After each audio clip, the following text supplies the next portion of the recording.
경기 침체가 나왔던 시기를 나타낸 거예요. 그러니까 경기 침체와 지금 금리 인하는 항상 겹치더라 얘기를 하는 겁니다. 지금 여기서 얘기하는 건 금리 인하를 하면은 경기 침체가 나오는 건가요? 그게 아닙니다. 제가 여기서 하고 싶은 얘기는 급격한 금리 인하가 나오는 시기는 왜 급격한 금리 인하가 나오냐? 경기 침체가 나왔기 때문에 금리를 이렇게나 빠르게 낮출 수밖에 없었다라는 거예요. 그만한 여유가 없었기 때문에 금리 인하를 강하게 했다라는 거예요. 그 마찬가지로 지금도 반갑습니다. 신사임당 구독자 여러분들, 원더볼 투자자분의 김동석 운용력입니다. 또 뵙게 됐고요. 여러분들한테 또 좋은 내용, 지금 시장을 어떻게 대응해야 될까 중요한 내용들 준비했으니까 꼭 끝까지 시청해 주시길 바라겠습니다. 9월이 시장이 좀 어렵다, 통계적으로 9월이 힘들었다, 이런 말들이 많았습니다. 근데 결론적으로 보면은 9월 말이 이 통계적으로 봤을 때 안 좋았다란 말들이 많았거든요. 그렇다면 올해도 과연 9월 말이 어려울지, 올해도 9월 말이 과연 우리한테 안 좋은 흐름을 가져올지 한번 우리가 숫자만 보고 판단해보자 라고 해서 제가 또 시장에 대한 정보를 가지고 왔습니다. 저희가 매번 이 주식시장에 대해서 심리라든가 또는 기술적인 걸 제외하고 항상 숫자만 보고 판단하고 있습니다.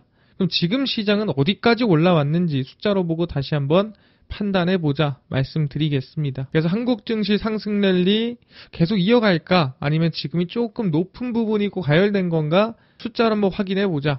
이게 우리가 차트만 봐서는 사실 높게만 오르면 이거 높은데 라고 생각할 수 있거든요. 근데 이걸 숫자로 봤을 때는 아직 덜 갔다 이렇게 판단할 수도 있는 거예요. 그래서 열어보겠습니다. 그래서 첫 번째고요. 현재 코스피 위치를 우리는 코스피 PBR로 한번 계산해 보려고 합니다. 그래서 증시가 10% 급락을 하기 전에 과연 증시는 매번, 코스피는 PBR이 몇이었을까를 저희가 확인해보는 부분이고요. 그래서 2014년 4월, 2018년 1월, 이때가 이제 양적 긴축이 나왔을 때죠. 이때는 이제 우리 흔히 알고 있는 좀 북한과의 리스크가 터졌을 때고, 2021년 1월, 이때는 2020년 이후에 이 최고점을 찍었을 때고, 2021년 6월, 이때도 이제 최고점 부근에 있을 당시, 2021년 7월도 마찬가지, 2023년 7월은 TJ 잔고가 차오를 때 증시가 크게 급락을 했던 시기고요. 2024년 6월은 엔캐리 트레이드 청산이 나가기 직전의 시기고, 2024년 7월도 마찬가지입니다. 그래서 항상 이 당시 마이너스 10% 이상 급락하기 전에 과연 코스피 PBR은 어느 수준이었냐? 1.09, 1.15, 1.20, 1.3027, 0.96, 1, 0.99였습니다. 그래서 사실 2021년 1월이 고점이었거든요. 그럼 이걸로 판단해 보자면 1.20 수준이 고점인 거고, 이 수준은 꽤나 그 이상 좀 많이 가열된 수준이라고 봐야 돼요. 그래서 이 두 개를 제외하고 이거를 고점으로 판단을 한다면 현재 기준이 얼마냐면 1.16이거든요. 2018년도 양적 긴축 이후에 증시가 크게 급락을 했던 이 시기보다도 현재 PBR이 높은 시기고, 추가적으로 엔캐리 트레이드 청산이 나갔던 시기보다는 훨씬 더 높은 시기고, 그 다음에 우리가 2021년도 7월, 정확히 말하면 증시가 고점 찍고 하락이 시작됐던 시기거든요. 정확하게 추세 하락이 시작된 시점으로 보더라도 완전 최고점까지는 아니어도 꽤나 과열된 구간이라는 걸 우리가 확인해 볼 수가 있습니다. 그래서 과거 우리가 1을 조금 넘어갈 때는 그래도 엄청나게 다른 고점에 비해서 높다라고 할 수는 없지만, 지금 1.16은 사실 꽤나 높은 구간이라고 판단할 수가 있어요. 왜냐하면 이거보다 높은 게 사실 거의 없기 때문이에요. 2021년도 딱 정말 우하향이 시작되기 이전 수준 정도가 아니면 웬만하면 지금이 사실 과열 최고점이거든요. 그러다 보니까 좀 우리가 좀 조심해야 될 시기가 오긴 했구나라고 숫자로 확인해 볼 수가 있는 거죠. 왜냐하면은 이 PBR이라는 거는 지금 이 기업의 이 시장이 지니고 있는 자산 가치 대비 현재 지금 시장이 얼마나 높이 있느냐라고 볼 수가 있는 부분이기 때문에 우리가 조금 높다라고 볼 수가 있는 부분입니다. 알겠습니다. 그러면은 넘어가겠습니다. 그 다음은 이제 신용입니다. 제가 항상 신용이 20조가 넘어가면은 좀 위험하다 이런 말을 했었단 말이죠. 근데 제가 이런 말을 하면은 이런 얘기를 하시는 분들이 있어요. 아니, 주식 예탁금이 엄청 늘어났는데 그 신용을 20조라는 기준을 정해놓고 하면 어떡하냐. 예탁금이 늘어나면 당연히 신용도 늘어날 수 있는 거 아니냐라고 얘기할 수 있어요. 그래서 제가 예탁금도 가지고 왔는데 그 이전에 먼저 신용을 보고 얘기를 해보자. 제가 항상 신용이 20조가 넘으면은 고점 찍고 하락, 넘으면은 고점 찍고 하락했다고 했죠. 역시나 2021년도 1월 최근에 PBR이 높았던 시기랑 똑같죠. 그 시기에 25조까지 올랐습니다. 그리고 나서 주가가 25조까지 올랐더라도 고점은 여기가 고점이었어요. 그래서 그 이후에 증시가 마이너스 크게 빠졌죠. 30%가 넘게 급락이 나왔고요. 그 다음에 2023년 4월도 마찬가지. 이때는 이제 해외 이슈가 엮이지 않았기 때문에 국내 거품만 껴서 5% 급락.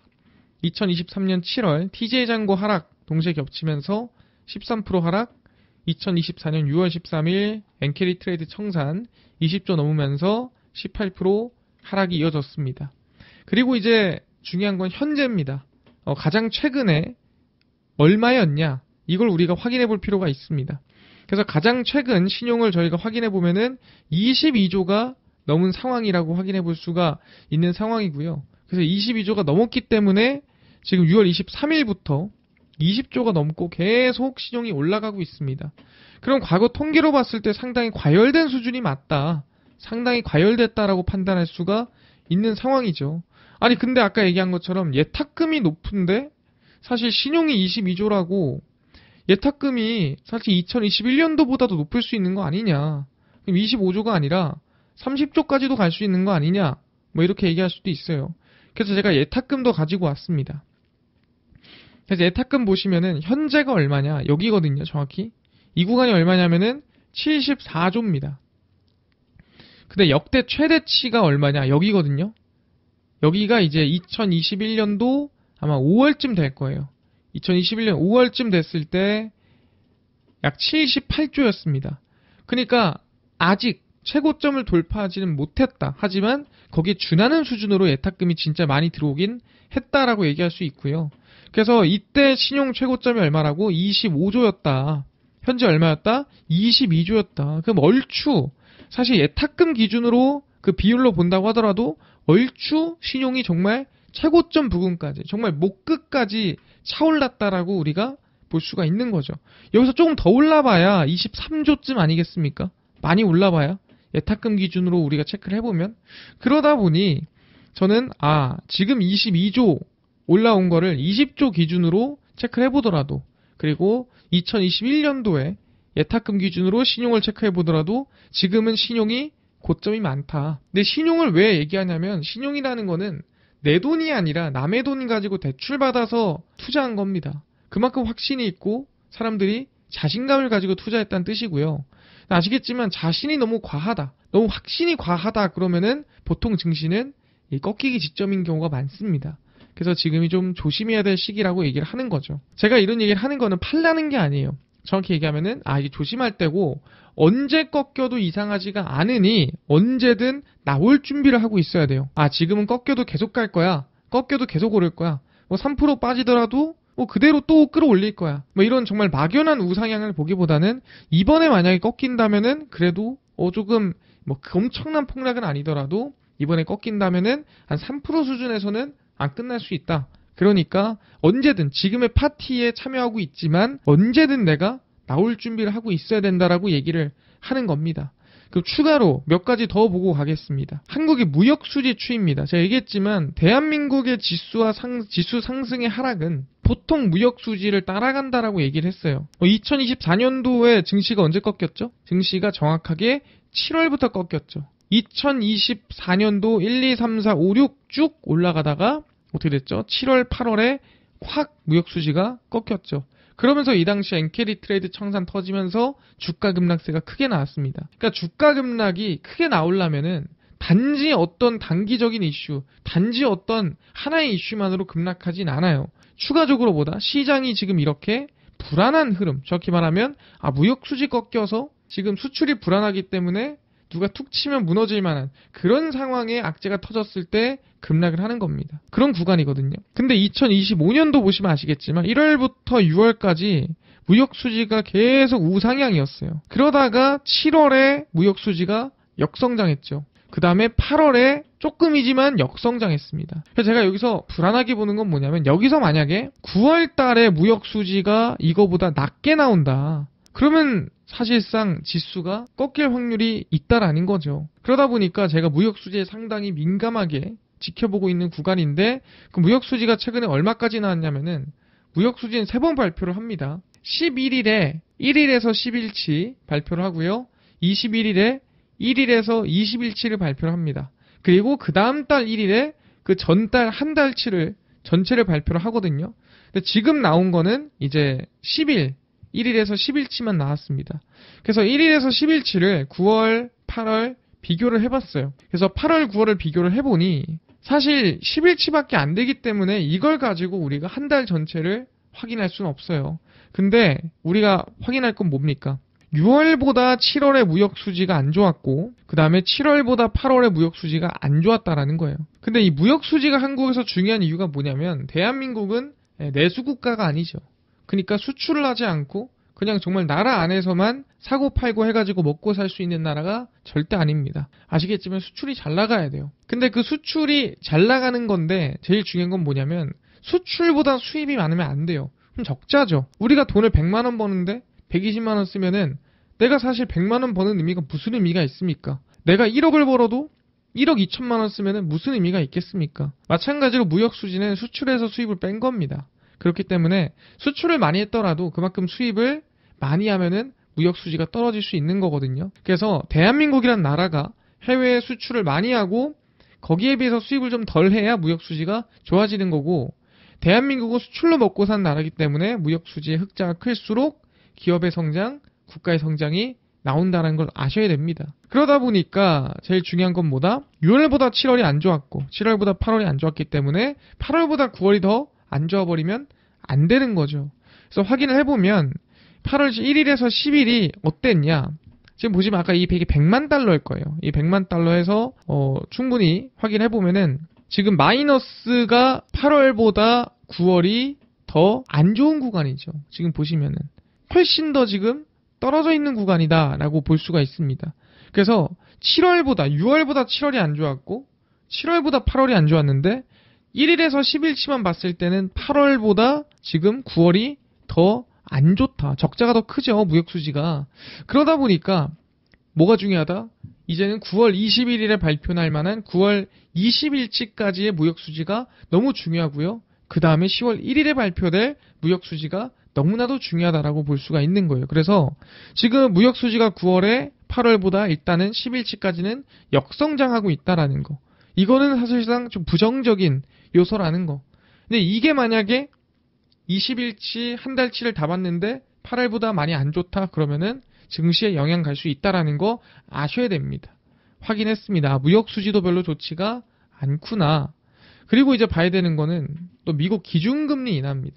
이게 뭐냐면은 요즘에 많은 분들이 기준금리를 인하한다. 그럼 이걸 상당히 호재로 느끼는 분들이 있어요. 기준금리 인하를 하면은 이자 부담이 덜하고 이자 부담이 덜하면 돈을 덜 내고 그럼 돈을 덜 내니까 그걸 가지고 내가 소비를 하고 소비를 하면 생산이 늘어나고 생산이 늘어나면 고용이 늘어나고 고용이 늘어나면은 또 거기에 대해서 돈을 또 쓰고 하면서 선순환이 만들어지는 거 아니냐라고 생각하는 분들이 있습니다.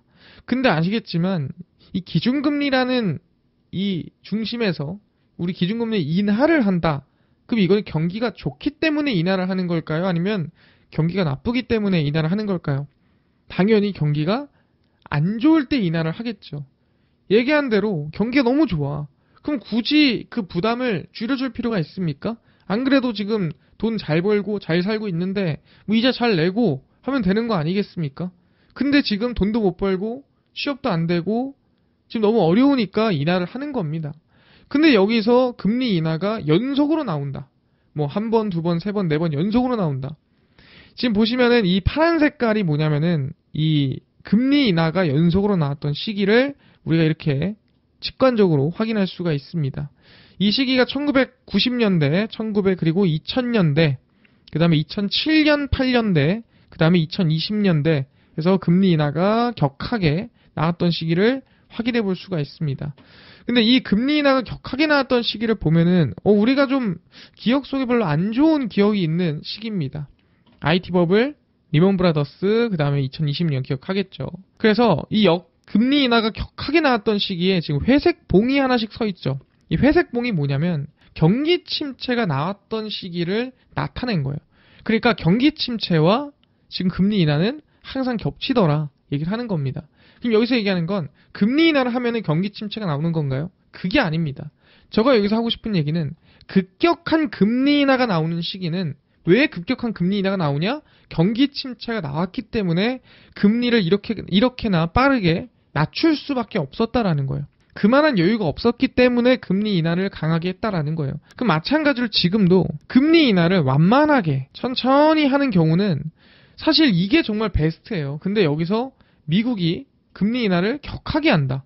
이번 9월에 금리 인하, 10월에 금리 인하, 12월에 금리 인하, 내년 또 금리 인하 연속으로 한다. 이건 뭔 소리냐면 연속으로 금리 인하를 3번, 4번이나 해야 되는 그 정도로 경기가 안 좋은 구간입니다를 사실 지금은 간접적으로 나타내는 겁니다. 그럼 이거는 시장이 부정적일 수밖에 없어요. 그래서 금리 인하가 우리한테 무조건 긍정적이다 이렇게 얘기할 수는 없다라는 거예요. 그래서 금리 인하는 뭐다? 그래도 어느 정도는 천천히 나와줘야 우리한테는 좋을 것이다 라고 얘기를 하는 겁니다. 그래서 저희가 여러분들한테 하고 싶은 얘기는 뭐냐면 지금 증시가 말도 안 되게 상승세가 커지고 있습니다. 저는 사실 여러분들한테 얘기를 하기를 아마 7월, 8월, 9월 해가지고 박스권이 유지가 되고 이 박스권이 이탈하지 않을 가능성이 높습니다 라고 했는데 여기서 대략 지금 상승세로 봤을 때 한 3%에서 한 4% 정도 지수가 더 올랐습니다. 예상보다 더 오르긴 했는데 사실 이 정도는 우리가 오차 범위 내에 있다라고 생각을 해야 돼요. 그래서 저는 지금 구간이 올랐지만 이거에 수익을 못 냈다고 해서 사실 아쉬워할 건 아니다. 왜 지금은 사실 이 구간도 과열된 구간이었기 때문에 지금은 좀 여러분들이 이 파티에서 벗어나지 않더라도 내가 이 파티에서 여러분들이 지켜보지 않고 그냥 참여하고 있더라도 당연히 언제든 이 파티의 불은 꺼질 수 있다. 이 파티는 언제든 끝날 수 있다 생각하면서 빠져나올 준비를 하고 있어야 돼요. 언제든지. 그래야 사실상 이 증시는 계속 오를 거야 라는 이 확신에서 벗어날 수 있습니다. 그래서 이 파티에 참여하고 있어야 되지만 언제든 이 파티의 불이 꺼지면 나올 준비를 하고 있어야 된다라는 거. 지금 객관적으로 숫자를 보더라도 상당히 좀 과열돼 있다라는 걸 확인해 볼 수가 있습니다.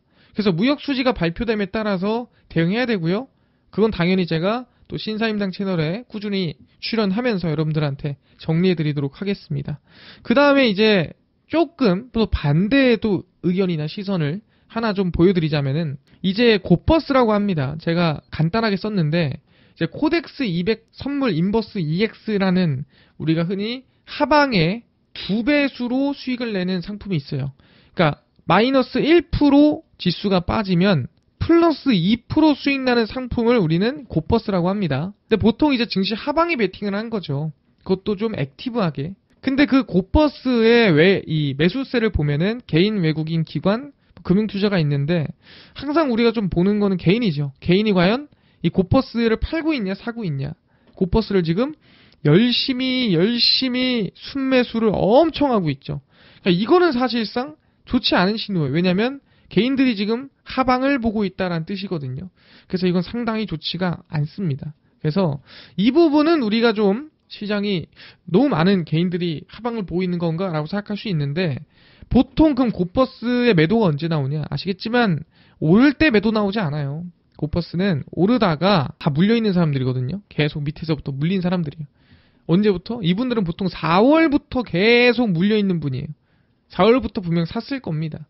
그래서 이분들은 언제 매도를 하냐? 증시가 처음 딱 한번 임팩트 주게 딱 꺾이면 살짝 확 꺾이면 그때 대부분이 매도가 시작이 되고 외국인은 또 거기서 따라 삽니다. 그래서 보통 증시가 올라고 내린다고 했을 때 고점이 있고 여기가 3분의 1 지점이다 라고 한다면 보통 여기서 개인들의 매도가 많이 나가고요. 그 다음에 3분의 2 지점 요 부분에서는 이제 개인들이 이제 겁을 먹죠. 그리고 3분의 3지점 이 부분에서는 개인들이 다시 이 곧버스 손절 쳤던 걸 다시 여기에 태울까를 고민합니다. 그리고 외국인들은 여기서 이제 곧버스를 다 털고 나오고요. 그래서 웬만한 개인들은 여기서 아마 매도가 나온다라 보시면 될 것 같아요. 그래서 아마 이 물량들은 지수가 좀 어느 정도 꺾이기 시작하는 3분의 1 지점이 오면은 매도가 나오기 시작할 거다. 그리고 외국인들은 3분의 1 지점 가는 길에 매수세가 들어올 거다라고 생각하시면 될 것 같습니다. 그래서 저희는 지금보다 파티가 진행 중이지만 언제든 이 파티의 불이 꺼질 수 있기 때문에 여러분들은 언제든 빠져나올 준비를 하고 있어야 됩니다. 그래서 객관적으로 보더라도 가열된 구간이 맞으니까요. 최대한 좀 안전하게 여러분들이 대응했으면 좋겠다 말씀드리도록 하겠습니다. 삼성전자에 대해서 얘기를 할 텐데 삼성전자의 상승 랠리가 계속 이어질 것인가? 어디까지 폭발할 것인가? 많은 분들이 궁금합니다. 거기에 대해서 좀 명확하게 정리를 해드릴 테니까 앞으로 삼성전자를 어떻게 해야 될까? 오늘 꼭 알아가시길 바라겠습니다. 삼성전자 이제 시작인가? 인 부분인데 아시겠지만 최근에 삼성전자가 상당히 좀 긍정적인 흐름을 보이고 있습니다. 보시면은 삼성전자 주가가 8만전자의 회복을 눈앞에 두고 있고요. 지금 정말 직전입니다. 그래서 시장에서 과연 정고점을 회복할 수 있겠냐? 정고점이라 한다면은 우리가 딱 10만 전자 가기 직전이라고 보시면 될 것 같습니다. 그래서 최근에 외국인이 삼성전자를 약 2조 7,518억 원을 순매수했고 기간도 1조 2,481억 원 순매수했습니다. 근데 오히려 개인 투자자들은 순매도를 했다라고 볼 수 있어요. 그래서 외국인이나 기관이 삼성전자를 엄청나게 좀 사고 있는 모습을 확인을 했고 실제 목표 주가 같은 경우에도 각 증권사가 꽤나 높이고 있는 상태입니다. 그래서 88,000원에서 96,000원으로 높였고 사실 목표가만 봐도 이거 10만원은 가는 거 아니야 라는 기대감을 좀 불러일으키는 목표가라고 볼 수가 있을 것 같고요. 상당히 공격적인 이 전망을 나타내고 있습니다. 그래서 내년에 제한된 공급 여파로 메모리 가격이 상승할 전망이다라고 얘기를 하고요. 최근 들어가지고 사실 중국도 그렇고 전체적으로 우리가 레거시 반도체라고 합니다. DDR4에 대한 생산량을 줄이는데 수요가 늘어나니 디램 가격이 상승하고 있고 거기에 낸드 플래시 가격까지도 올라가고 있습니다. 그래서 전체적인 메모리 가격에 대한 상승세가 이어지고 있고요. 거기에 추가적으로 이제는 HBM3E가 아니라 HBM4에 대한 전쟁이 시작이 되고 거기에 대한 어떻게 보면은 시장 점유율이 좀 커지지 않겠냐라는 기대감이 나아지고 있다라는 거죠. 그래서 삼성전자가 실질적으로 10만 전자가 될까를 물어보는 건데 삼성전자 딱 세 가지 보면 됩니다. 첫 번째는 메모리 반도체를 봐야 되고요. 두 번째는 파운드리, 저렇게 하면 주문 제작을 하는 실적이 개선되는지를 봐야 되고요. 세 번째는 당연히 스마트폰이죠. 왜냐하면 삼성전자는 그 세 가지가 균형을 이뤄서 성장이 나왔습니다. 그래서 메모리, 파운드리, 스마트폰인데 이 세 가지가 다 잘 되면은 크게 상승을 했고요. 이 세 가지가 다 안 되면은 말도 안 되게 폭락을 했고 이 셋 중에 한두 개가 잘 되고 한두 개가 안 되면 그래도 어느 정도 저가는 유지를 시켜줬습니다. 그럼 지금 우리가 봐야 될 건 뭐냐면 지금 세 개가 다 잘 될 시기인지 아니면은 언제 안 될 시기인지 지금 어떤 시기인지를 알아야 단가라든가 상승이라든가 전망을 확인해 볼 수가 있겠죠.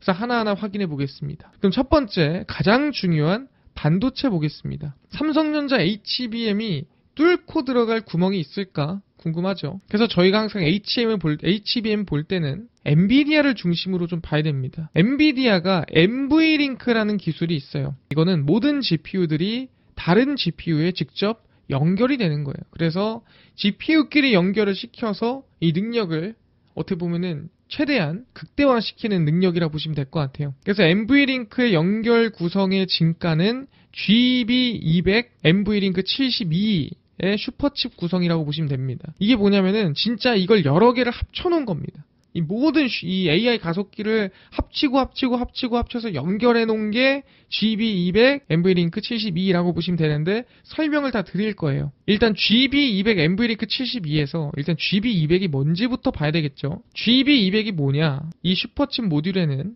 두 개의 GPU와 한 개의 CPU가 하나를 이룹니다. 그게 이제 GB200이 되는 거고 이거를 이제 연결을 시키면 이렇게 되는 거예요. 그래서 시스템을 넘어서 렉 단위 크게는 데이터 센터 단위까지 모든 GPU가 연결이 돼서 능력을 극대화시킬 수 있다는 소리인데 이걸 자세하게 설명을 추가로 드리면 GB200은 블랙엘 시리즈 B200 GPU 2개와 그레이스 CPU 1개를 결합한 거예요. 이거 2개, 이거 1개를 합쳐서 GB200을 만듭니다. 그래서 그 GB200을 가지고 NVLink 72를 만드는데 이걸 어떻게 만드냐? 36개의 GB200 슈퍼칩을 합치는 거예요. 그래서 36개의 GB200 슈퍼칩을 가지고 오고요. 그럼 이 안에 뭐가 들어가죠? 36개의 그레이스 CPU가 들어가고요. 72개의 B200 GPU가 들어갑니다. 엄청나게 많이 들어가죠. 그럼 여기서 중요한 건 뭐냐? HBM은 몇 개나 들어갈까? 그러니까 최근까지 나온 겁니다. 루빈도 아니고요. 블랙웰 기준이에요. 그래서 B200에는 8개의 HBM3E가 탑재가 됩니다. 그렇게 되면은 B200이 지금 몇 개? 72개가 들어가는데 이 72개에 지금 한 개당 8개의 HBM3E가 탑재가 되면은 총 GB200 NVLink 72에는 576개의 12단 HBM3E가 탑재가 됩니다. 엄청나게 많이 들어가죠. 576개가 들어갑니다. 근데 중요한 건 뭐냐면 앞으로 GPU 패키지가 더 많아지겠죠. 예를 들어서 루빈으로 넘어간다 하면은 저게 72가 아니라 뭐 사실 144가 될 수도 있는 거고 더 늘어날 거고 일단 B200이니까 8개거든요. 근데 이게 앞으로 루빈으로 넘어가거나 추가로 더 GPU에 대한 업그레이드가 이루어지면은 지금 8개 HBM3이겠지만 나중에는 12개의 HBM4 뭐 이런 식으로 늘어나는 거죠. 그러니까 더 성능 좋은 HBM에 더 많은 양이 들어가게 된다라고 보시면 됩니다.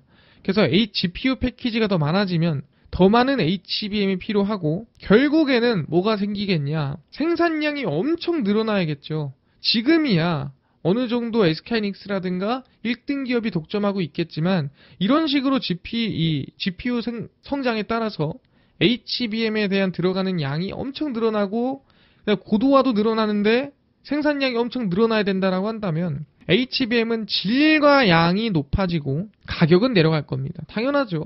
대량 생산하면 할수록 단가는 당연히 떨어질 수밖에 없죠. 왜? 수율이 올라가니까. 아, 그렇구나. 그럼 지금 여기서 중요한 건 뭐냐? 삼성전자가 들어갈 구멍이 커진다라는 거죠. 그러니까 우리가 예를 들어 100개를 생산한다라고 쳤을 때 예를 들어 1등 기업이 80개를 생산해. 그럼 20개 모자라잖아. 그럼 2등 기업이 15개를 생산해. 그럼 꼴등 기업이 5개를 생산하는 거죠. 그러면 들어갈 구멍이 있어요? 없어요? 없어요. 근데 만약에 이게 100개가 아니라 1000개로 늘어요. 그러면 1등이 80개 만들다가 막 증산을 한다고 한들 아무리 잘해봐야 500개 내 최선이야. 500개를 생산합니다. 그럼 나머지 500개 남죠. 2등 기업이 아무리 증산 많이 해봤자 200개 생산해요. 그럼 몇 개 남아요? 300개 남죠. 그럼 이 300개라는 구멍이 커져버리는 거예요. 애초에 이렇게 들어가야 될 생산량이 또는 공급해야 될 물량이 엄청나게 늘어나 버리면 사실상 단가는 떨어지고 질이랑 양은 많아질 수밖에 없는 거고 그럼 들어갈 구멍은 훨씬 더 커질 수밖에 없다라는 거죠. 그래서 얘기하는 게 뭐냐면 그러면은 삼성전자가 뭐가 좀 나아야 되는 거 아니야? 조금 더 나은 방향으로 가야 되는 거 아니야? 라고 하는데 최근에 SK하이닉스의 행보를 보면 알 수가 있는데 SK하이닉스는 엔비디아에 공급할 HBM4 지금 HBM3 다음 단계죠. 12단 가격을 약 $500로 제시를 했습니다. 이게 HBM3 12단에 비하면 $300거든요. 약 60%, 70% 수준. 정말 높게 가격이 측정이 됐습니다. 그래서 왜 이렇게 측정을 했냐. 근데 사실 1등 기업이라서 좀 깡패처럼 가격 올린 것도 있을 겁니다. 근데 원가 상승을 고려해서 가격 정책에 최대한 반영을 했다라고 얘기를 하는 거예요. 근데 왜 가격이 올랐을까? 방금 얘기한 대로 1등 기업이니까 뭐 이런 것도 있겠지만 HBM4 초기 물량의 설계 공정 난도가 대폭 상향된 점도 단가 인상 요인으로 작용이 됩니다. 이게 뭔 소리냐? HBM4에 들어가는 게 베이스 다이라는 게 들어가요. 베이스 다이가 뭐냐면은 맨 밑에 HBM이 D램을 깔고 까놔서 만든 거잖아요. 그 밑에 그거를 관리하는 약간 두뇌 역할을 하는 베이스 다이라는 게 들어갑니다. 그래서 HBM4부터는 연산 처리 기능을 맡는 두뇌 역할을 하는 베이스 다이가 들어가는데 이거를 SK하이닉스가 직접 못해요. 이거를 TSMC에 맡겨야 됩니다. 그러다 보니까 공정이 하나 더 추가되는 거예요. 그렇게 되면 어떻게 돼요? 당연히 단가가 올라갈 수밖에 없겠죠. 근데 삼성전자는 이거를 자기가 직접 합니다. 그러다 보니까 HBM4부터는 단가에 대한 부분이 SK하이닉스란 조금이지만 벌어질 수가 있다라는 거죠. 아까 얘기했지만 대량 생산이 될수록 단가는 더 떨어지는데 이 베이스 타입 부분에서 차이가 난다면은 아마 삼성전자가 조금 더 저렴하고 조금 더 성능은 거의 비슷한 HBM4를 양산할 가능성이 높다라는 거죠. 그럼 성능이 비슷한데 단가가 좀 저렴해. 그럼 여러분들은 뭘 쓰겠습니까? 당연히 SK하이닉스 쓰던 데는 계속 쓰겠지만 삼성전자가 어느 정도의 경쟁 우위를 가지고 어느 정도의 점유율을 넓힐 수 있는 그런 기회가 만들어질 수 있지 않겠냐라고 얘기를 하는 거죠. 이해됐습니다. 그럼 HBM 부분에서는 삼성전자한테 기회가 오는구나 확인을 했어요. 그럼 두 번째는 뭐냐면은 제가 파운드리라고 했죠. 메모리 파운드리. 근데 최근에 파운드리가 사실 삼성전자가 뭔가 치고 나갈 데가 없었어요. TSMC가 워낙에 독주하다 보니까 삼성전자 파운드리를 해볼 만한 게 없었는데 최근에 어떻게 보면 대박 수주를 받았죠. 바로 테슬라와 애플입니다. 왜냐면 기술력이 없거나 수율이 안 나온다면 맡기겠습니까? 근데 삼성전자가 지난 7월에 글로벌 대형 기업을 대상으로 22조 규모의 반도체 위탁 생산 공급 계약을 맺었습니다. 당연히 글로벌 대형 기업은 여러분들이 알고 있는 테슬라고요. 삼성 파운드리와 테슬라가 맺은 위탁 생산 계약은 테슬라의 차세대 AI 칩인 AI6가 대상입니다. AI6는 테슬라의 메인 칩이에요. 우리가 그냥 자율주행이라든가 로봇이라든가 거기에 들어가는 메인 칩인데 그 메인 칩을 삼성전자한테 맡긴 겁니다. 22조 규모를. 그럼 이거는 뭐예요? 삼성전자의 파운드리 기술력을 직접 일론 머스크가 확인하고 괜찮네. 수율 괜찮네. 이걸 확인하지 않았으면은 절대 맡기지 않을 칩이고 절대 맡기지 않을 물량이에요. 그래서 2025년 가동을 시작하는 미국 텍사스 테일러 공장에서 이루어지고요. 자율주행 택시 사이버캡과 인간형 로봇 옵티머스 등에 탑재가 됩니다. 그러니까 이 테슬라의 메인 칩입니다. 그러면은 테슬라가 이 삼성전자를 택했다는 것만으로도 삼성전자 파운드리 기술력이 많이 올라왔구나라는 걸 확인할 수가 있는 거고요. 최근에는 애플의 이미지 센서 수주도 오스틴 공장에서 2026년 3월부터 생산될 예정입니다. 그래서 애플의 수주도 받았죠. 최근에 파운드리 수주를 연속으로 받고 있고 사실 테슬라로서 기술력 인증도 받았더라. 그럼 파운드리도 이제 좀 회복이 되나라는 기대감이 생기고 있는 거예요. 확인했습니다. 잠깐 세 가지라고 했죠. 메모리, 파운드리, 마지막이 스마트폰입니다. 스마트폰 최근에 좀 죽수지 않았습니까? 폴더블, 플립, 사실 좀 생각보다 별로였고 그 다음에 25도 별로 안 좋았고 그런 거 아닙니까? 라고 할 수 있는데 최근에 대박이 났죠. 어디서? 폴더블에서. 사실 저도 삼성전자 이 폴드라고 해서 반으로 접는 거, 그러니까 세로로 접는 거 말고 가로로 접는 거, 폴드를 실제 나오자마자 한번 사진 않았고 써봤습니다. 근데 사실 제가 폴드에 그렇게 우호적이지 않았거든요. 근데 이건 나도 바꾸고 싶은데라는 생각이 들 정도로 가벼웠고요. 그 다음에 너무 얇았고요. 그 다음에 제일 문제가 뭐였냐면 접었을 때 메인 화면이 되게 작았어요. 근데 접더라도 메인 화면이 일반 스마트폰 정도로 컸어요. 그러니까 사실 불편함이 안 느껴질 정도로 컸습니다. 가볍고 그리고 이 두께가 일반 스마트폰만큼 얇았어요. 접은 게. 그럼 사실 이 가격이 조금 비싸다는 걸 제외하면은 기능적인 면에서 펴고 닫아도 일반 스마트폰 크기고 메인 화면, 접은 상태의 메인 화면도 일반 스마트폰 크기고 제일 문제가 무겁다는 거였는데 무게도 일반 스마트폰 정도의 무게예요. 안 쓸 이유가 없더라라고 저는 생각을 했거든요. 그래서 삼성전자가 펜을 포기하니 사실 폴드에서 정말 혁신을 만들어냈다라고 저는 생각을 합니다. 그래서 갤럭시 Z 폴드 7은 출시 후 불과 4주 만에 25만 대 이상이 판매되며 삼성 역대 폴더블 중 가장 빠른 판매 속도를 기록했는데 거품이 아닌 게 써보면 압니다. 대박인데? 라는 생각을 할 거예요. 앞으로의 행보가 더 기대가 되는 제품이었다. 사실 이게 끝이 아니라면은 앞으로가 상상도 안 될 만큼 기대감이 큽니다. 그래서 갤럭시 Z 폴드 6와 비교해 2배, 베스트셀러였던 Z 폴드 4 대비 약 70% 많은 수치입니다. 수년간 반복적인 업그레이드 끝에 Z 폴드 7은 큰 진전을 이루었으며 말이 아니라 진짜로 이뤘어요. 보면 압니다. 그래서 경쟁사와의 격차를 좁혔고 폴드 7은 단순한 틈새 제품이 아니라 프리미엄 스마트폰의 주류로 매김했다. 맞습니다. 저는 사실 폴드에 대해서 아까 얘기한 대로 정말 쓸 생각이 없었는데 만져보고 써야 되나라는 생각을 했던 사람이에요. 그래서 부정적인 시각도 약간 긍정적으로 바꿔놓을 정도로 좋은 폰이었습니다. 그래서 세 가지, 메모리, 파운드리, 지금 스마트폰 세 가지 다 긍정적으로 바뀌고 있어요. 그러다 보니까 저는 지금이 좋은 시기가 아닌가 확인하는 부분이고, 이거를 우리가 또 실적으로 체크할 수가 있죠. 그래서 삼성전자의 실적 추이입니다. 지금 드문드문 들어와 있는 거는 제가 여기저기서 따온 거예요. 왜냐면 여기까지는 구조가 다 비슷한데 이 이후부터 구조가 바뀌더라고요. 그래서 제가 수치만 좀 따온 거다라고 보시면 됩니다. 그래서 우리가 봐야 될 거는 반도체, 그 다음에 여기 스마트폰, 반도체 스마트폰이죠.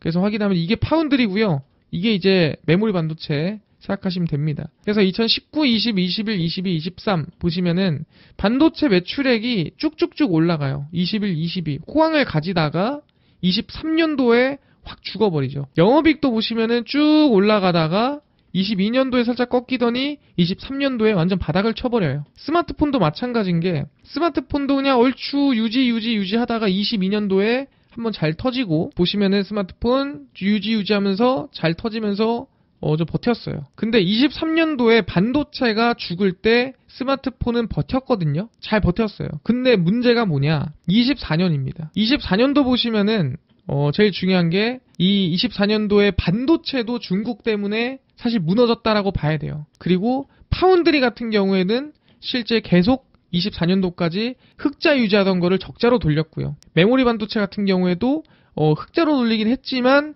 그래도 중국의 창신 메모리 때문에 분위기가 안 좋았습니다. 그리고 추가로 이 스마트폰도 24년에 망해버렸죠. 그래서 영업이익도 확 줄었어요. 그래서 최악의 시기가 언제였냐면 2024년이었어요. 그나마 2023년도는 아까 얘기한 대로 스마트폰으로 방어라도 했는데, 24년도는 반도체도 망하고 스마트폰도 망하고 파운드리는 그냥 망한, 그게 24년이었습니다. 그래서 24년이 최저점인 거고, 이제 25년도에 턴어라운드가 시작이 되는 거예요. 그래서 반도체 부분도 좀 회복이 시작이 되고 있고요. 파운드리도 회복이 시작이 됐죠. 그 다음에 스마트폰도 매출이 올라왔고요. 사실 파운드리가 영업이익이 마이너스로 나왔지만 최근에 수주받은 거 보면은 턴어라운드가 시작됐다라고 봐야 돼요. 그리고 반도체 부분도 지금 추가적으로 조금 긍정적으로 이제 가격 단가가 올라가다 보니까 좋은 방향으로 봐야 되는 부분이고, 스마트폰은 당연히 턴어라운드가 시작이 됐죠. 그래서 저는 얘기하는 게 24년이 최저점이고 25년은 저는 삼성전자가 기초 체력이 한 단계 업그레이드가 된 시기라고 보는 게 맞습니다. 그래서 이 기초 체력이 올라온 걸 우리가 어떻게 기준으로 확인을 해야 되냐, 그걸 저는 이제 PBR 밴드로 얘기를 합니다. 삼성전자 PBR을 이제 어떻게 보면은 일자로 그어놓고 그 PBR의 수준에 따라서 사업부가 좋았다 나빴다를 판단하는 거예요. 2022년, 2021년 이 당시는 사업부가 상당히 괜찮았어요. 이때까지. 그러니까 PBR 밴드 몇 에 있어요? 1.48과 1.78 사이에 있죠. 여기에 있다라는 거는 전체적으로 호조다라고 보는 거예요. 전체적으로 호조 세다. 근데 언제 무너져요? 2023년도에 무너져요. 근데 이때는 뭐로 버텨요? 스마트폰으로 버텨요.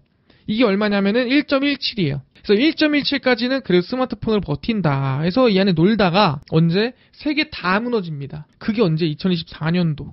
세 개 다 무너지면서 얼마예요? 0.86으로 와요. 그럼 지금 중요한 게 뭡니까? 여기는 세 개 다 좋을 때, 여기는 세 개 중에 그래도 한 개라도 버틸 때, 여기는 다 안 좋을 때예요. 지금 언제죠?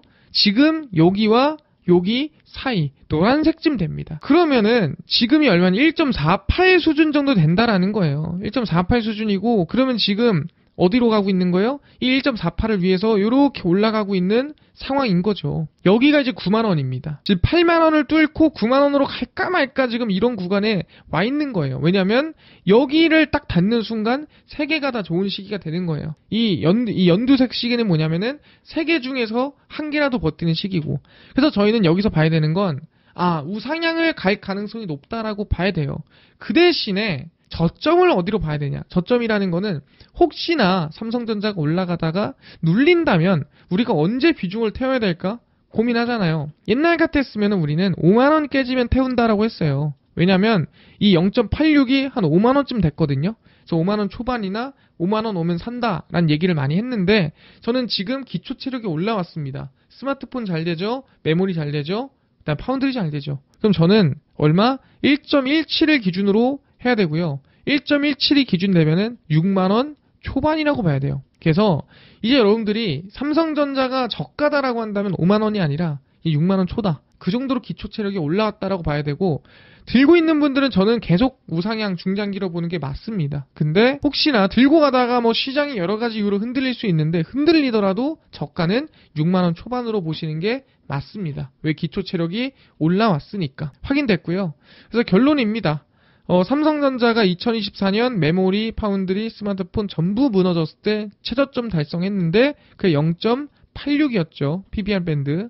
그래서 2025년 디램 가격 상승, 파운드리 수주 시작, 폴더블 호조. 전체적으로 기초 체력이 상승해서 밀려봤자 저는 6만 초반이라고 보는 게 맞아요. 지금 우상향 보는 게 맞고요. 밀려봤자 6만 초다. 그래서 지속적인 상방을 보는 게 맞고요. 이제는 여러분들이 사야지 하는 시기를 5만 원이 아니라 6만 원 초반으로 보는 게 맞습니다. 그래서 계속 우상향 보시되 혹시나 시장이 흔들려서 밀리더라도 6만 초를 저점으로 보셔야 돼요. 삼성전자 중장기 우상향으로 보는 게 맞고요. 비중을 추가하고 싶으면 6만 초반에 비중을 추가하고 대응하는 게 맞다. 이렇게 보시는 게 맞고요. 이제 아마 5만 원은 제가 봤을 땐 단기간에는 못 볼 거예요.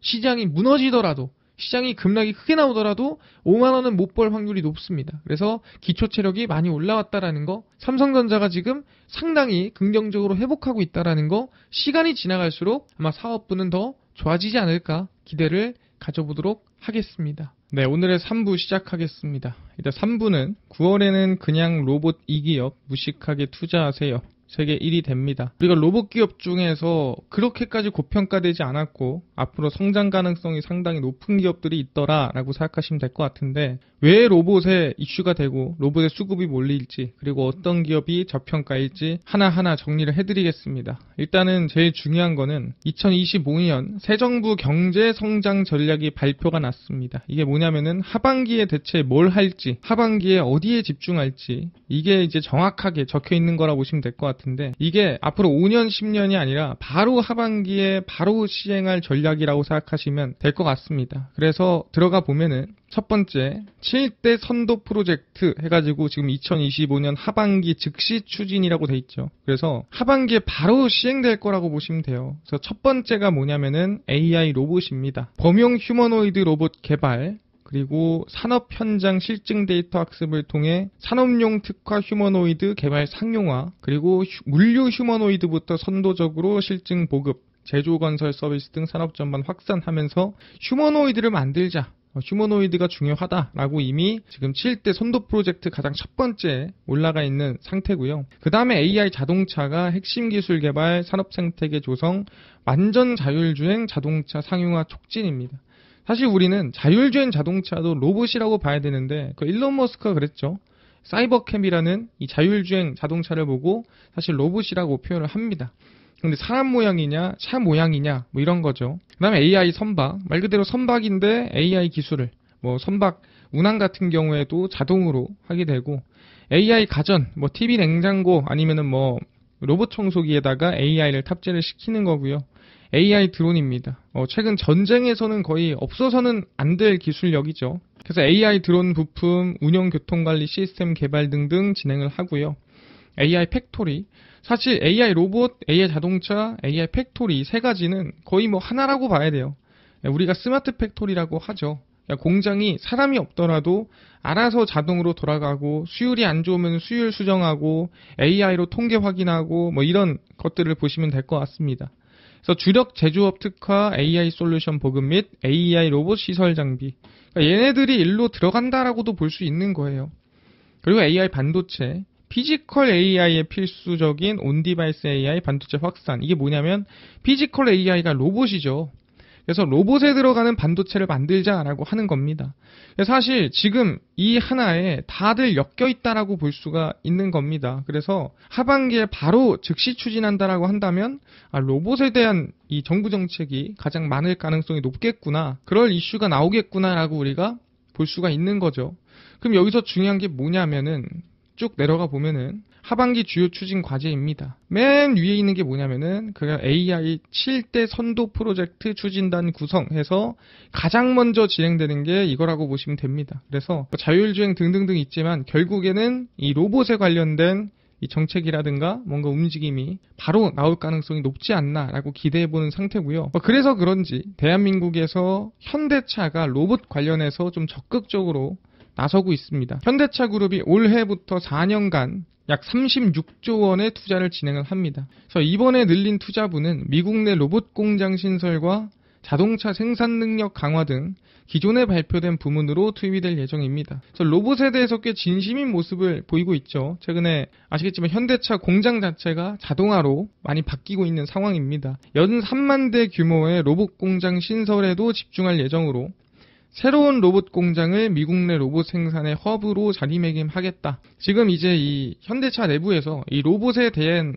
활용을 미국에서 먼저 진행을 하고요. 그게 잘 되면 기아로, 그 다음에 한국으로 들여오는 분위기라고 생각하시면 될 것 같습니다. 그래서 자율주행, AI, SDV 등 미래 신기술과 미국 유수의 기업과 협력을 확대하겠다라고 하고 있는데, 궁금한 게 아니 정부 정책이 나오니까 현대차가 이렇게까지 로봇에 진심인 건가? 라고 물어볼 수 있는데, 개인적으로는 그 정부 정책에서 밀어준다고 돈을 36조나 이렇게나 많이 넣을 이유가 없거든요. 그렇게까지 하는 이유가 뭐냐? 바로 현대차의 리스크 때문인데, 저기 노조입니다. 이 노조의 파업과 노조의 리스크가 매번 정말 그 오랜 기간 동안 계속 때가 되면 나옵니다. 특히 언제 나오냐면 현대차의 매출이 잘 나오거나 이 생산량이 늘어야 될 때 그때 파업을 해요. 왜냐하면 빨리 지금 협상하지 않으면 생산량이라든가 리스크가 커지는 걸 알기 때문에 노조들도 현대차가 막 잘 되려고 할 때 바닥치고 막 올라오려고 할 때 보통 노조들이 파업하거든요.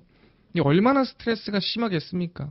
그래서 그걸 로봇으로 빠르게 좀 대체하려고 하는 건데, 사실 이거를 조금 더 가속화시키는 법안이 이번에 통과됐죠. 바로 노란봉투법입니다. 정확히 이게 뭔지는 정리를 한번 해드릴 거고요. 최근에 현대제철 비정규직 노동자들이 서울 서초구 대검찰청 정문 앞에서 기자회견을 열고 현대제철을 상대로 집단 고소장을 제출했습니다. 근데 그냥 현대제철을 대상으로 한 게 아니라 전 조합원이 집단으로 고소에 나선 것은 사상 최초로 노란봉투법이 국회를 통과한 지 4일 만에 진행을 한 거고, 사실 제가 현대제철만 넣어놨지만 그 이후에 파업을 시작한 기업들이 정말 많아요. 조합원 1892명의 명의로 누구를? 현대제철 위에 있는 현대차그룹 회장 이 정의선 회장을 고소했습니다. 비정규직 현대제철 노동자들이 노란봉투법으로 현대차그룹 회장을 고소를 한 거예요. 그리고 서강현 현대제철 대표, 안동일 전 대표 등 피고소인으로 고소를 했고요. 원청이 비정규직 노동자들을 직접 고용하지 않아 파견법을 위반했다라는 게 노조 측의 주장입니다. 사실 여기서 원하는 거는 정해져 있겠죠. 돈을 더 주거나 아니 정규직으로 바꿔주거나 두 개 한다 그러면 뭘 안 하겠습니까? 당연히 감사합니다고 하겠죠. 그래서 이 노란봉투법에 대한 리스크가 이번에 명확하게 드러났습니다. 현대제철의 비정규직 노동자들이 정의선 현대차그룹 회장을 대상으로 고소를 했다. 이 부분인데, 이게 가능하게 된 이유가 뭐냐라고 한다면 이것 때문입니다. 이 노란봉투법에 나오는 법안인데 이 주요 신설 조항입니다. 근로계약 체결 당사자가 아니더라도 근로자의 근로조건에 대하여 실질적이고 구체적으로 지배 결정할 수 있는 지위에 있는 자도 사용자로 본다. 그러니까 방금 얘기한 대로 A라는 기업이 있어요. 그래서 A라는 기업이 B한테 하청을 줬어요. 그래서 B가 C한테 시켰어요. 근데 C가 불만이 많아. B한테 얘기해야 되잖아. 근데 그게 아니라 원청한테 들이박아도 된다라는 얘기인 거예요, 사실. 하청한테 시켰는데 하청의 리스크가 원청까지 날라오는 문제가 생기는 겁니다. 그래서 원청 사용자 연간 하청과 수백 번 교섭할 수도 있냐. 그래서 실질적 지배력이 인정되면은 원청 사용자에게 교섭 요청이 가능하다. 그러니까 최근에 방금 현대제철의 비정규직 노동자가 현대차 이 그룹의 회장인 정의선 회장한테 교섭 요청이 가능하다라는 거예요. 이 얼마나 큰 리스크입니까? 그리고 노동쟁의 함은 노동조합과 사용자 또는 사용자 단체 간의 임금 근로시간, 복지, 해고, 근로자의 지위, 기타 대우, 근로조건의 결정과 근로조건에 영향을 미치는 사업 경영상의 결정에 관한 주장의 불일치를 말한다. 그러니까 사업 경영상에서 뭔가 나한테 피해가 올 것 같으면 이 사업에 대한 경영이 결론이 나더라도 그거를 반대하는 노조 파업을 할 수가 있는 거예요. 그럼 예를 들어서 해외 투자, 공장 건설에도 파업이 가능하냐? 왜? 해외로 진출하면 야 우리 국내 일자리 없어지는 거 아니야? 우리 국내에서 잘리는 거 아니야? 그럼 뭐다? 예, 맞다. 해외에다가 혹시 공장 짓는다 하고 해외로 진출한다라고 하고 그러면 그거 파업해도 됩니까? 예, 해도 된다라는 거예요.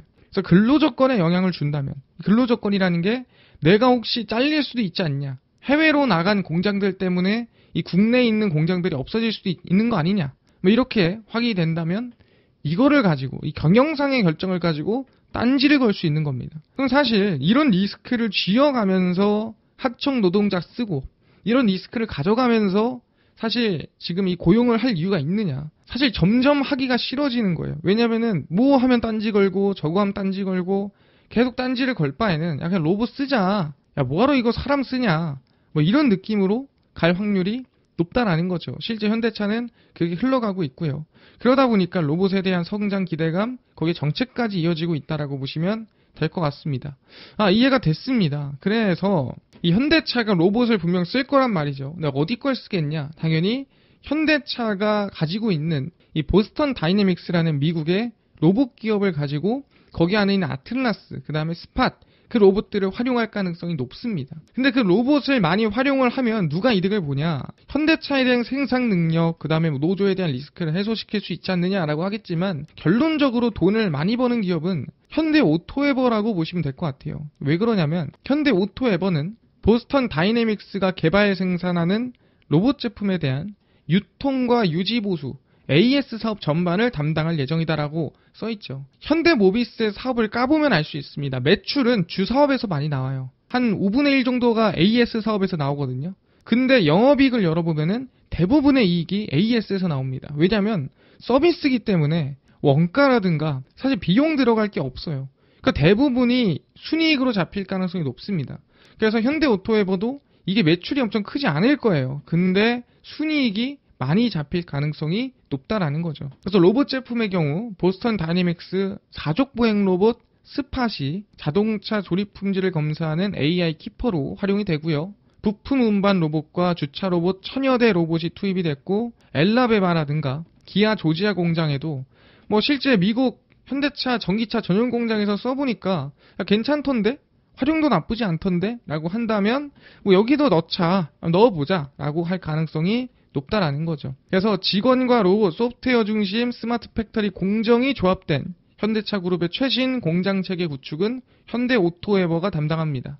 그러니까 현대오토에버가 이것뿐만이 아니라 웬만한 이 소프트웨어 기반은 얘네가 다 담당해요. 뭐 ERP라든가 아니면은 뭐 판매 관리 시스템이라든가 이런 것들을 다 현대오토버가 하거든요. 그러다 보니까 사실 매출의 대부분이 현대차 그룹 내부에서 나고 있는 상태인데 이제 외부로 매출을 조금 더 늘리려고 노력을 하고 있는 상황입니다. 그래서 열어보면은 현대오토에버의 시스템 구축이에요. 그러니까 얘네들이 원래 현대차 그룹의 대부분의 시스템을 구축하고 있습니다. 현대오토에버가 현대차 그룹의 글로벌 생산 거점, 전사 지원 관리, 고객 관리 시스템을 구축하고 있어요. 그러니까 웬만한 건 다 얘네들이 다 깝니다. 그래서 이 스마트 팩토리 관련된 소프트웨어라든가 이런 시스템 관련된 것도 현대오토에버가 구축한다라고 보시면 됩니다. 그래서 현대차는 고객의 견적, 상담, 시승 등 구매 전 행동 이력을 분석해 판매점과 콜센터에서 맞춤형 서비스를 제공할 수 있도록 활용을 하고 있습니다. 세일즈포스,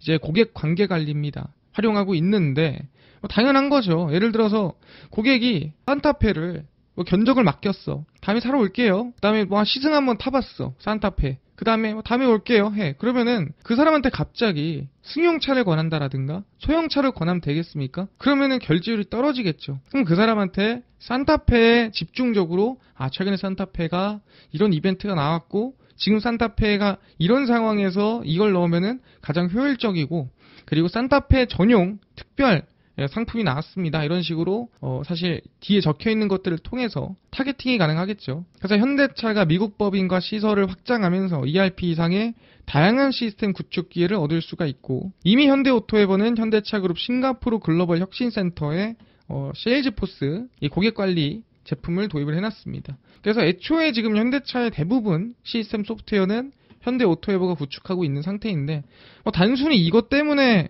기업의 성장이나 우상향이 나올 거라고 보는 건가요? 아닙니다. 실제 현대오토에버의 근본 그리고 제일 근본적인 상승해야 된 이유는 뭐냐면 바로 이제 정의선 회장의 자금줄이에요. 항상 얘기하지만 현대차그룹은 지금 어떻게든 간에 지배구조 개편이 나와야 돼요. 지금 현대모비스, 현대자동차, 기아차, 그리고 다시 기아차가 현대모비스 이렇게 이어지는 순환출자 구조를 끊어내야 됩니다. 그러면 간단하다 했죠.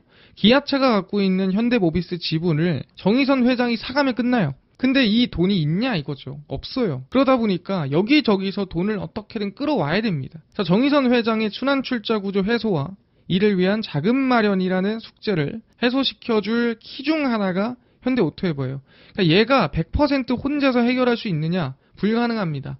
하지만 큰 도움을 줄 수가 있다라는 거예요. 왜냐하면 정의선 회장이 많이 갖고 있는 지분을 저희가 순서대로 보면은 보스턴 다이내믹스의 비상장 회사, 현대글로비스, 그리고 현대오토웨버. 그러니까 얘네 세 개 기업 가치를 최대치로 끌어올려야 정의선 회장의 지분 가치, 정의선 회장의 어떻게 보면 끌어올 수 있는 자금의 양이 크게 늘어날 수가 있다라는 거죠. 그래서 현대차그룹 스마트팩토리 전환에 현대오토웨버가 수혜를 보며 그룹 매출 대부분인 현대오토웨버가 수혜를 볼 가능성이 높다라고 생각하면 될 것 같습니다. 그래서 어떻게든 간에 정의선 회장은 일단 현대오토웨버에 대한 이 기업 가치를 끌어올리는 게 이득이다라고 보는 게 맞습니다. 그래서 실제로 실적을 보더라도 2022년, 3년, 4년 지금 매출액 같은 경우에도 3년 연속 성장이 이어지고 있고 영업이익도 성장하고 2025년도에는 작년보다 더 실적이 좋아질 확률이 높은 상태입니다. 그리고 이제 제일 중요한 게 2025년도 이미 1, 2분기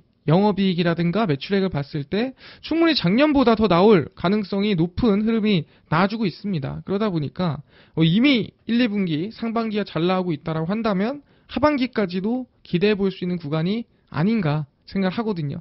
그래서 현대오토웨버 충분히 정의선 회장의 자금줄, 그다음 지배구조 개편의 핵심 키 중 하나고요. 그다음 로봇에 대한 성장세, 정부에서도 하반기에 밀어주고 있기 때문에 관심을 가져보자 말씀을 드리고 지금 시장이 높기 때문에 현대오토웨버에서 지금이 무조건 추세 상승이 나온다라고 하기보다는 좀 길게 열어놓고 한 14만 5천 원까지 열어놓고 분할로 관심을 둔다고 한다면 충분히 긍정적인 흐름이 나올 가능성이 높다라고 생각하니까 관심 좋게 두시면 좋지 않을까 생각을 해봅니다. 네, 4부 시작하겠습니다. 오늘 4부는 폭락이 또 오던 말던 저평가 이 기업은 투자하세요. 세계 1위 됩니다. 사실 시장과 좀 무관하게 사실 미국에서 무조건 성장시켜야 되는, 성공시켜야 되는 산업이 있습니다. 그 산업이 뭐고 과연 어떤 기업이 수혜를 받고 실적 성장이 나올지 알려드리니까 영상 끝까지 따라오시면 좋을 것 같습니다. 최근에 이 트럼프 일가에서 이 스테이블 코인을 발행을 했죠. 근데 그 발행을 한 이후에 국내까지 상장을 시켰습니다. 도널드 트럼프 미국 대통령 일가가 발행한 스테이블 코인 USD1이라는 게 있어요. 이걸 업비트랑 빗썸에 상장을 시켰고 이미 수백억 원대 거래량을 기록하면서 국내에서 꽤나 안정적으로 안착이 돼 있다라고 보시면 될 것 같습니다. 그래서 이 USD1이 뭐냐면은 USD1은 트럼프 대통령 일가가 설립한 탈중앙화 금융 프로젝트 월드 리버티 파이낸셜이 발행한 스테이블 코인이에요. 제가 스테이블 코인이 뭐라 그랬죠? 달러랑 1대1 교환이 가능하다. 그래서 달러처럼 쓸 수 있는 코인이다라고 얘기를 했었죠. 최근에 우리가 알고 있는 서클, USDC, 그 다음에 테더, USDT와 같은 코인이라고 보시면 됩니다. 그래서 USD1은 미국 달러와 국채 등을 준비금으로 보유하고 있습니다. 그러니까 아니 이 코인을 뭘 믿고 달러와 1대1 연동한다고 합니까? 그래서 이 USD1 A라는 사람이 이제 B라는 이 USD1을 발행한 이 월드 리버티 파이낸셜한테 돈을 줍니다. 100달러를 줘요. 그러면은 100달러치를 뭘 줍니까? USD1을 줍니다. 그러면은 이 100달러를 그냥 가지고 있어요. 쓸 수도 있잖아. 그래서 이 100달러 가지고 뭐 하냐면 얘네 지급 보증을 해야 될 거 아니겠습니까? 이게 달러 가치와 연동이 된다라는. 그래서 이 100달러를 가지고 뭘 사냐면은 미국 단기채를 사요. 그래서 미국채만큼 아시겠지만 안정적인 자산이 없죠. 그래서 B가 미국채를 삽니다. 미국채를 사면 어떻게 돼요? 돈은 어차피 미국채로 들어가 있기 때문에 안정적이고 그럼 그 코인은 달러에 연동이 될 거야 라고 얘기를 하는 겁니다. 그래서 그럼 B가 얻게 되는 건 뭐냐? 이 돈을 가지고 이 코인을 가지고 미국채를 샀으니까 이자를 얻을 수가 있겠죠. 그래서 이렇게 현재 운영이 되는 걸 우리는 스테이블 코인이라고 얘기를 합니다. 그래서 미국 달러와 국채를 준비금으로 보유하고 있는 겁니다. 한 90%가 넘는 거를 대부분 이렇게 보유를 하고 있어요. 그래서 USDT, 테더, USDC, 서클 이 두 개에 이어서 한국에 상륙한 스테이블 코인이라고 보시면 됩니다. 근데 뭐 이외에도 뱅크 오브 아메리카라든가 JP모건, 시티은행 등등 그리고 월마트, 아마존도 자체 스테이블 코인을 발행할까라고 추진하고 있는 상태고 이미 뭐 JP모건이랑 시티은행은 이미 뭐 발행을 하고 있습니다. 당연히 달러 기반이고요. 그래서 달러 기반 스테이블 코인이 발행이 되고 있는 상태다라고 생각하시면 됩니다. 근데 왜 이렇게 진심일까? 아시겠지만 최근엔 법까지 통과시켰습니다. 그게 뭐냐면 지니어스 액트법이라고 생각하시면 되고요. 2025년 7월 18일 트럼프 미국 대통령의 서명으로 지니어스법이 공포가 됐습니다. 그럼 공포됐으면 뭐 바로 시행이 되냐? 그렇지 않아요. 실질적인 시행은 공포 후에 18개월 또는 주요 연방 규정 최종 공표 후 120일 중 이른 날입니다. 그러니까 이 날이 이르면 요 날로 하고 요 날이 이르면 요 날로 한다는 얘기고요. 그래서 세부 규정이 예를 들어 법이 요구한 7월 18일까지 2026년도 확정이 된다. 그러면은 확정된 다음에 120일이라고 보시면 될 것 같고 그럼 4개월 뒤겠죠? 그러면은 뭐 11월 18일 정도에 시행이 가능한 거고 빠르면 근데 만약에 안 빨라 이렇게 안 됐어 그러면 18개월 뒤에 바로 시행입니다. 그게 언제냐면 2027년 1월 18일에 시행이 되는 거예요. 그래서 빠르면 2026년 11월인 거고 늦어도 2027년 1월 18일에는 시행이 되는 건데 이 법이 뭐냐면 스테이블 코인을 사실 아무나 무분별하게 발행하면은 뭐 그 돈을 가지고 튀거나 아니면 그 돈 가지고 뭐 다른 좀 헛짓거리를 할 수 있잖아요. 그러니까 이 스테이블 코인을 발행하는 기준이 있다. 그 기준을 내가 만들겠다 해서 만든 겁니다. 그럼 그 기준이 뭐냐? 이겁니다. 지니어스법은 발행자의 보안 역량에 대해 은행 비밀법상 금융기관 수준의 내부 통제 능력을 요합니다. 그러니까 너가 금융기관, 정말 미국에 있는 투자은행급의 이 보안 수준, 내부 통제 수준이 돼야만 스테이블 코인을 발행할 수 있어라고 하는 거죠. 자금 세탁 방지, 테러 자금 조달 방지, 의심 거래 보고, 고객 신원 확인 등등이 무조건 진행이 돼야 되고요. 준비금은 발행 잔액과 1대1로 유지해야 하고, 그러니까 1대1로 유지해야 된다는 건 뭐냐면은 그 돈을 가지고 뭔가를 쓰면 안 된다는 소리예요. 그냥 무조건 어디 채권에 넣어놓든 현금으로 가지고 있든 어쨌든 가지고 있어야 돼요. 월별 준비금 구성과 잔액 등 보고서를 발행사 웹사이트에 공시를 하고요. 그냥 공시만 할 게 아니라 보고서는 월별 외부 회계 감사를 거쳐 CEO, CFO가 정확성 인증서를 매월 감독 당국에 제출해야 됩니다. 그러니까 매달 너네들은 검사를 받아야 되는데 거기에 대한 보안 수준은 일반 금융사 수준으로 들어가야 돼. 하지 말라는 거죠. 스테이블 코인 발행하지 마. 누구만 발행해? 우리랑 우호적이고 이미 기반을 깔고 있는 JP모건 아니면은 트럼프 이런 기득권들만 발행해 라는 결론이에요. 그래서 우리끼리 독점하겠다라는 의미의 법이 사실 지니어스 액트법이라고 생각하시면 될 것 같습니다. 아 그렇구나. 얘네들끼리 지금 독점하려고 만든 법이구나 라고 생각하면 되는데 그 시행이 언제라고 했죠? 방금 얘기한 대로 그 시행하는 날짜가 빠르면 2026년 11월입니다. 늦어도 2027년 1월 18일이에요. 그러면은 이 전까지는 뭘 해야 돼요? 얘네가 스테이블 코인만 발행하면 끝납니까? 아니죠. 그거를 쓸 수 있게끔 기반을 깔아라. 그 이때까지 쓸 수 있게끔 인프라를 깔아라. 라고 암묵적으로 기한을 준 겁니다. 그래서 누가? 달러 스테이블 코인 인프라가 지금 만들어지고 있는 상태고요. 최근에 구글이 AI와 블록체인을 연결하는 에이전트 결제 프로토콜을 공개했습니다. 이게 뭐냐면은 AI 에이전트가 사용자를 대신해 카드 결제부터 스테이블 코인 송금까지 처리할 수 있도록 한 개방형 프레임워크입니다. 여기서 메인은 뭐예요? AI 에이전트로 결제를 시키는 거 오케이 그럴 수 있어요. 옛날에 이거랑 비슷한 것들이 많았어요. 그게 뭐냐면은 예를 들어 아마존에서 뭐 최저가를 쓸어 담는 프로그램 뭐 이런 거를 만든 사람들이 있었거든요. 그래서 어떤 기준이 있습니다. 어떤 제품이 뭐 얼마 이하에 올라오면은 그거를 0.01초 만에 상품 잡아서 바로 이제 카드 결제까지 해가지고 제품 발송시키는 이런 프로그램을 만드는 사람들이 있었습니다. 사재기로. 근데 이게 어떻게 보면은 AI로 만들어졌다라고 생각하시면 돼요. 근데 여기서보다 카드 결제가 아니라 이제는 스테이블 코인까지도 송금할 수 있는 기술력이 들어갔다라는 거죠. 그러니까 이제는 뭔가를 할 때, 뭔가 이 결제라든가 돈이 주고받고 할 때 스테이블 코인이 같이 지금 들어갈 수밖에 없는 상황이라는 거예요. 사람이 직접 버튼을 눌러 결제를 승인하지 않아도 AI 에이전트가 신뢰할 수 있는 방식으로 결제를 수행한다라고 얘기를 하고 있는 겁니다. 그래서 AI가 하는데 뭐까지 스테이블 코인까지 이미 들어가 있다라고 보시면 됩니다. 근데 중요한 게 뭐냐? 아니 구글이 뭐 기반 깐 것까지는 알겠는데 이게 뭐 대한민국이랑 영향 가는 게 있습니까? 미국이니까 뭐 그럴 수 있지. 근데 어디? 국내 기업으로는 NHN KCP가 단독으로 이름을 올렸고요. 글로벌 결제 프로토콜 논의를 함께합니다. 아, 얘가 단독으로 참여를 했구나. 그럼 얘기는 뭐예요? 얘는 지금 발을 올렸다. 이미 스테이블 코인 인프라에 결제에 이미 한 발을 올려놓은 기업이구나라고 봐야 되는 겁니다. 그래서 뭐다? 아, 관심을 둬야 되는구나. 그래서 보시면은 국내 USD1이 아까 상장했다고 했고 이미 거래가 되고 있다고 했죠. 그 뜻은 뭐냐면 사실 만약에 우리가 달러 스테이블 코인이 있다고 하더라도 국내에다가 상장할 이유가 없는 게 사실 원화 스테이블 코인을 국내에서 얘를 만든다.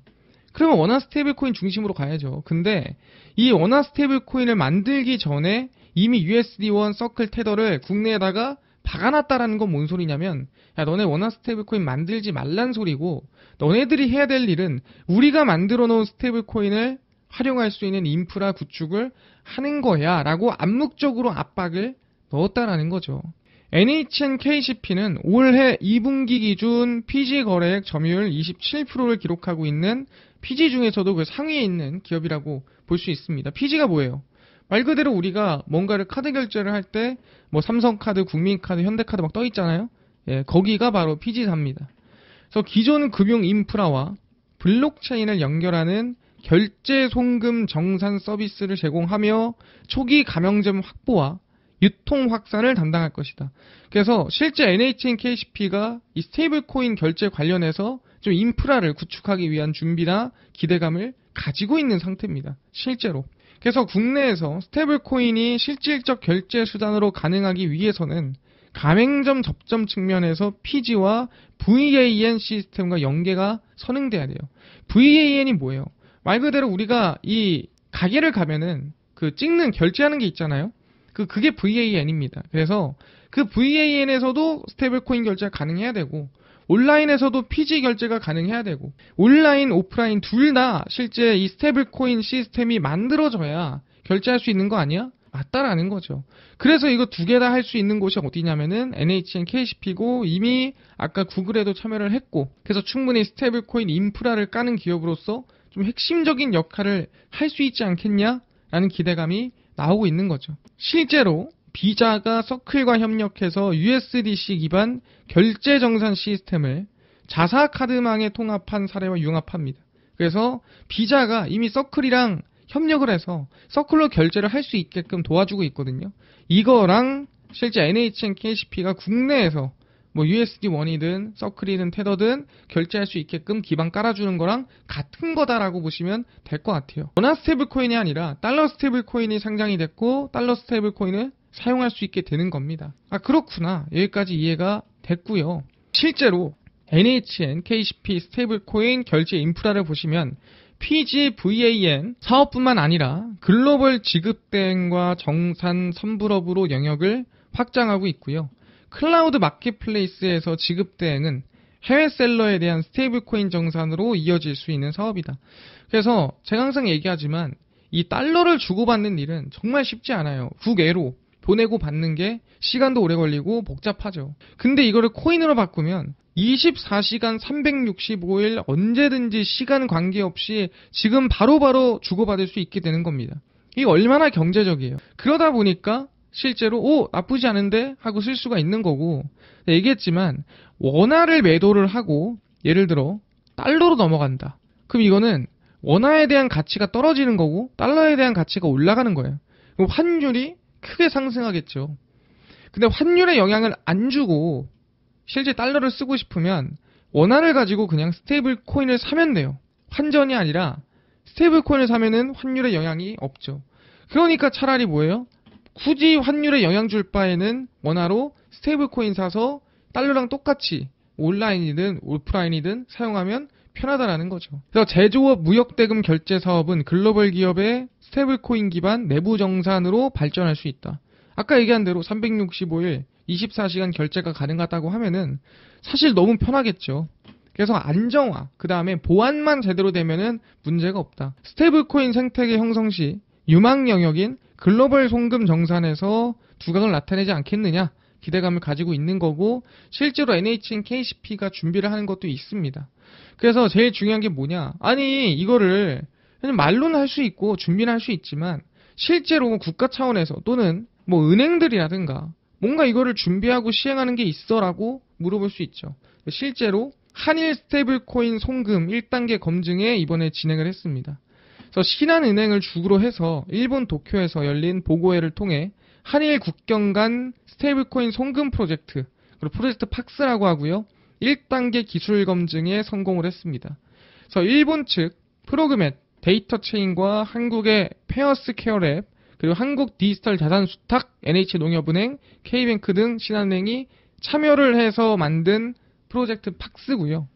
실제 프로젝트 팍스는 기존 은행망 신뢰성과 규제 준수는 유지를 하면서, 그러니까 기존의 은행의 기준, 은행의 안정성, 보안성을 유지를 하면서 돈 이동만, 자금 이동 구간에만 스테이블 코인을 적용하는 겁니다.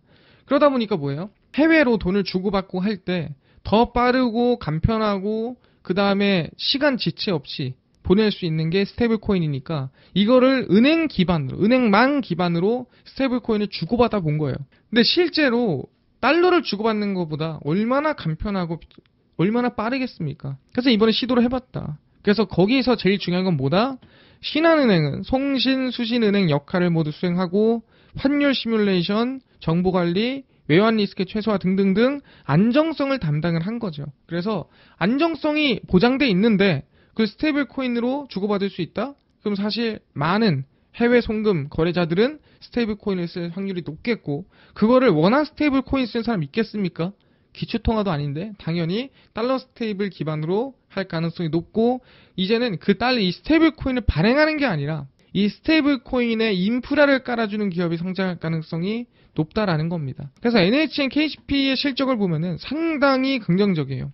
3년 연속 매출액에 대한 성장, 영업이익 같은 경우에도 3년 연속 성장은 아니지만 아마 2025년도까지 성장이 이어질 확률이 높을 흐름이 보이고 있습니다. 영업이익이나 매출액에서도 이미 티가 나고 있죠. 그러다 보니까 NHN KCP를 우리가 좀 긍정적으로 볼 수 있지 않을까. 특히 아까 얘기한 대로 스테이블 코인에 대한 산업 성장이라든가 우상향은 이미 정해져 있다. 아마 2026년도 11월이나 2027년도 1월까지 성장세가 이어질 확률이 높다라는 거 알아두시면 될 것 같고요. 관심 천천히 두면서 한번 실적 따라서 기업 가치에 대한 우상향 기대해보면 좋지 않을까. 그리고 시장은 언제든 흔들릴 수 있습니다. 항상 마이너스 한 15% 이상 열어놓고 분할로 관심을 두는 게 가장 안전하다 말씀드리면서 보시면 될 것 같고요. 저희가 이제 이 신사임당 채널에 나와서 이 구독자분들한테 좋은 내용, 그 다음에 여러분들이 좀 이득을 많이 볼 수 있는 내용을 준비하려고 노력을 많이 하고 있습니다. 그래서 다음번에도 여러분들한테 더 앞으로 성장할 수 있는 내용들 준비해 올 테니까 또 기다려 주시고요. 저는 김동석의 리얼 주식이란 유튜브에서 또 좋은 내용 따로 전달을 해드리고 있습니다. 그래서 혹시나 부족하다 싶은 내용이 있다 하면은 그 김동석의 리얼 주식 유튜브 넘어오셔서 많은 내용 확인하시면 좋을 것 같고요. 또 여러분들이 응원해 주시고 관심 많이 가져주시면 저희 신사임당 유튜브 정말 감사한 마음으로 다시 돌아오도록 하겠습니다. 감사합니다.